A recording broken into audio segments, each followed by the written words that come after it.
जय श्री कृष्ण दोस्तों, राधे राधे।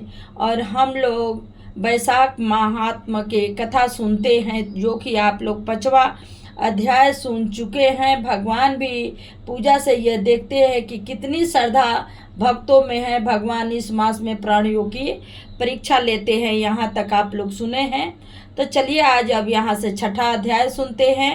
नारद जी कहते हैं कि हम एक ब्राह्मण और छिपकली का इतिहास कहते हैं। प्राचीन काल में हेमांग नाम का एक राजा इक्ष्वाकुश वंश में हुआ है। वह वंश के राजा ने अन्न दान नहीं किया, इसी से उसे चातक और छिपकली का जन्म मिला। वह निर्धन और निर्बल ब्राह्मणों की बहु सेवा किया करता था, लेकिन विद्वान व तेजस्वी वेद पाठी ब्राह्मणों की सेवा नहीं करता था। जो वस्तु स्वयं सुलभ है उसका दान नहीं करता था। उसका कहना था कि दुर्लभ वस्तु का दान उत्तम होता है। वह ब्राह्मणों का बड़ा भक्त, किसी की निंदा न करने वाला, शत्रुओं पर विजय पाने वाला तथा जितेंद्रिय था। उसने इतने यज्ञ किए कि कुशाओं से पृथ्वी पर कुशा ही कुशा दिखाई देने लगी। उसने गौ भूमि तथा स्वर्ण का दान देकर अनेक ब्राह्मणों को प्रसन्न किया। कोई ऐसा दान नहीं जो उसने न किया हो, परंतु कभी वैशाख माह में जल दान नहीं किया। वह कहता था कि अलभ्य वस्तु दान करने का फल जल तो सहज ही उपलब्ध हैं। अतः वह राजा लल्लू लंगड़े, अंधे और जीविकाहीन ब्राह्मणों की सेवा किया करता था, किंतु वेद पाठी, तत्वज्ञानी और ब्रह्मवादियों की पूजा नहीं किया करता था। वह कहता था कि विख्यात ब्राह्मणों की सेवा तो सभी करते हैं, अनाथ, अनपढ़, लूले, लंगड़े और दरिद्रों की दुर्गति हो और यही दया के पात्र हैं। इस दोष के कारण 3 जन्म तक उसको चातक योनि मिली, फिर 1 जन्म गिद्ध बना, फिर 7 जन्म तक कुत्ते की योनि मिली, फिर एक राजा के महल में छिपकली योनि में उत्पन्न हुआ। इस प्रकार उस राजा को मिथिलापुरी के राजा श्रुतिकृति के घर में छिपकली बनकर द्वार की चौखट पर कीड़ों का भक्षण करते हुए 70 वर्ष बीत गए। एक समय श्रुतिदेव ऋषि भूखे प्यासे दोपहर के समय मार्ग में थके हुए मिथिलापति के घर आए। ऋषि को देखकर राजा ने खड़े होकर उनका बड़ा आदर सत्कार किया, मधुपूर्वक आदि करके उनका पूजन किया और उनके चरण धोकर अपने माथे पर उस जल का छिड़काव दैव योग से वो जल की एक बूंद छिपकली पर भी जा पड़ी। जल की बूंद पड़ते ही उनको अनेक योनियों की जन्म का ज्ञान हो गया और वह हाय हाय कर कहने लगा कि हे ब्राह्मण देवता, मेरी रक्षा करो, मेरी रक्षा करो। छिपकली के ऐसे वचन सुनकर ब्राह्मण को बड़ा आश्चर्य हुआ और कहने लगे कि तू कौन है और क्यों इतना विलाप करता है? तू अपना सब वृत्तांत कह, मैं अभी तेरा उद्धार करूंगा। ऋषि के ऐसे वचन सुनकर वह छिपकली कहने लगी कि हे ब्राह्मण, मैं इक्ष्वाकुश वंश में उत्पन्न हुआ वेद शास्त्र का ज्ञाता था। मैंने अनेकों गोदान और यज्ञ दान तथा बहुत दान दिए और धर्म पूर्वक राज भी किया, तो भी मुझे स्वर्ग न मिला। 3 जन्म तक चातक और 1 जन्म तक कुत्ते की योनि में रहा। अब इस छिपकली की योनि में हूँ। यह राजा आपका चरण बंदोक छिड़क रहा था, उसी के 1 बूंद मुझ पर गिर गई, जिसे मुझे पूर्व जन्मों का वृत्तांत स्मरण हो आया है और मेरे अनेक पाप नाश हो गए। मुझको 28 जन्म तक छिपकली की योनि भुगतनी पड़ेगी, सो मैं इस जन्मों से डरता हूँ। अब आप कृपा करके कहिए कि मेरी यह दशा कैसे हुई? तब ऋषि ने अपने ज्ञान चक्षु द्वारा सब कुछ जान लिया और कहने लगे कि मैं तुम्हारी बुरी योनि का कारण जानता हूँ। तुम ध्यान देकर सुनो। तुमने भगवान के प्यारे वैशाख माह में कभी जलदान नहीं किया। तुमने दुर्लभ सुलभ जान यह समझ लिया कि यह सब बिना मूल्य ही मिलता है, और धूप और मार्ग के प्यासे ब्राह्मणों को जल दान नहीं दिया।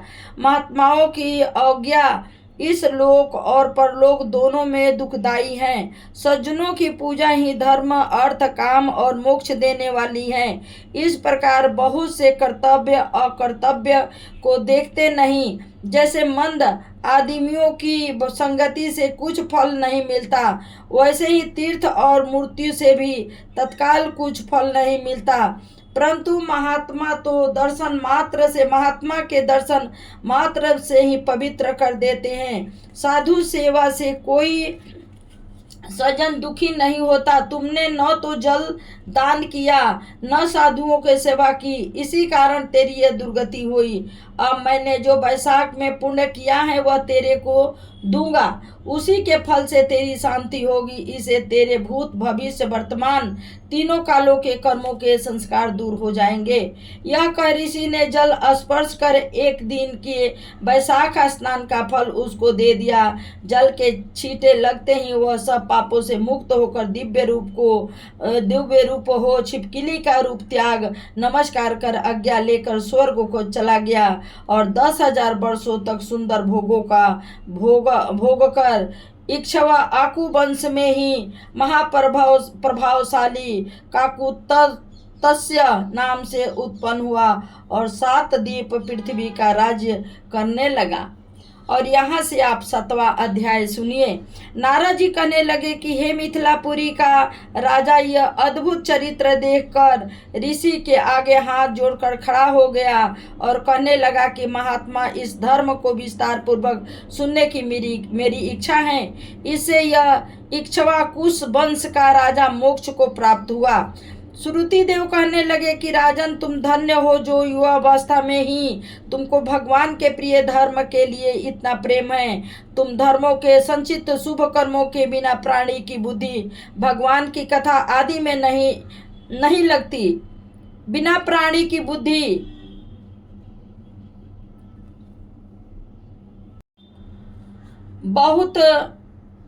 बहुत धर्मों के संचित शुभ कर्मों के बिना प्राणी की बुद्धि भगवान की कथा आदि में नहीं लगती।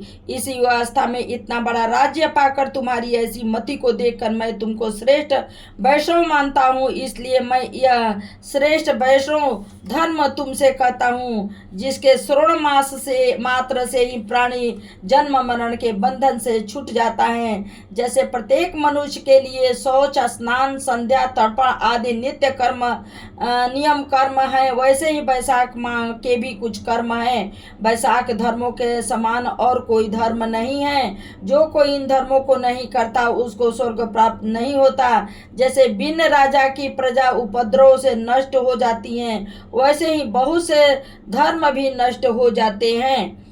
वैशाख माह के धर्म जैसे जल का घड़ा देना, प्याऊ लगवाना, मार्ग में छाया करना, जूता, खड़ाऊ, छतरी तथा पंखा का दान करना, श्रम को दूर करने वाले गोरस का दान, बावली कुआं, तालाब तथा धर्मशाला आदि बनवाना, नारियल, ईख, कपूर और कस्तूरी आदि दान करना, चंदन आदि सुगंधित द्रव्य, सया, खाट, आम और दूसरे फल पुष्प, सायकाल समय, शरबत, पूर्णिमा के दिन सब तरह के अन्य पान का दान करना चाहिए। चैत की अमावस्या को करील का दान करना चाहिए। सूर्योदय से प्रतिदिन स्नान करना, भगवान का पूजन करना तथा कथा सुनना, गौओं को घास डालना, ब्राह्मणों के चरण धोना, गुड़, सोठ, आंवले का दान, यात्रियों की सेवा। जो स्त्री वैशाख माह में भगवान का पूजन फूलों से नहीं करती उसको पुत्र सुख नहीं होता, उसका पति और आयु भी नष्ट हो जाते हैं। इस मास में भगवान विष्णु और